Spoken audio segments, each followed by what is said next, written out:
Hello, I'm Carly McAvoy.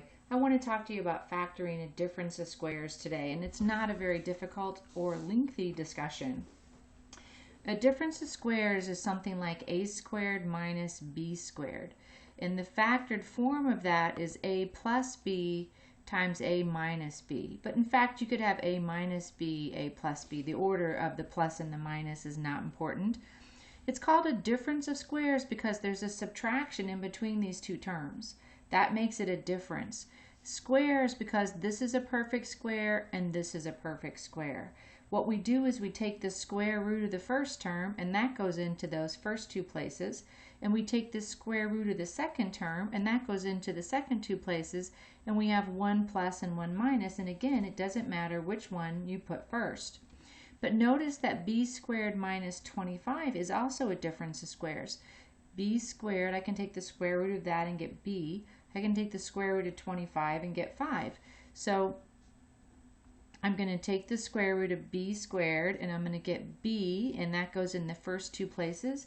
And then the square root of 25 is 5, and that goes into the second two places. And again, I have one plus and one minus. It doesn't matter which one you put first.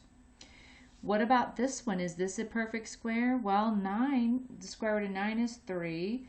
The square root of y squared could be y, and the square root of 49 is 7. So yes, they're difference of squares because there's a subtraction in between. And so I can say, what's the square root of 9y squared? Well, that's just 3y. And that means I have 3y as my first term in both set of parentheses. In my second term, 49, the square root is 7. I have a 7 in the second two spots, and I have 1 plus and 1 minus. It would be different if I had 9y squared plus 49. This is not a difference of squares because it's a sum of squares, and that we would have to say is prime. In other words, it cannot be factored.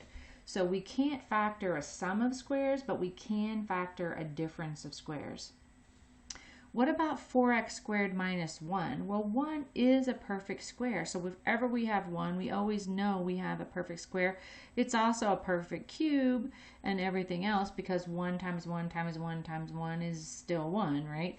So the square root of 4x squared, square root of 4 is 2, and that makes 2x. And so 2x goes into both positions, and then 1 goes into the other one because the square root of 1 is still 1. And again, I can put a plus and a minus in whichever order I want to factor that. If I want to check anything that I factor, I can always check by multiplying. Let's see what happens here. If I take a times a in the FOIL process, I get a squared. That's that term right there. If I take the outside, I get negative AB, and the inside, I get positive AB. Those two terms being opposites mean that they drop out. So the inside and outside terms went away, and my last term, b times b, is b squared. But notice I have 1 plus and 1 minus. That makes it negative b squared, so I have that last term. So always, when you FOIL something that's a difference of squares, you're going to see that the inside and outside terms are going to drop out. And that's why we can't do it with a plus, because we need to have 1 plus and 1 minus for those two terms to be opposites and go away. But you can check this. B times b is b squared. 5 times 5 is 25. Inside, we're going to have negative 5b. And outside, we're going to have positive 5b. Those are opposites. That's why we don't have an inside term left. So that's all there is to it for difference of squares. Have a fantastic day, and I'll see you next time.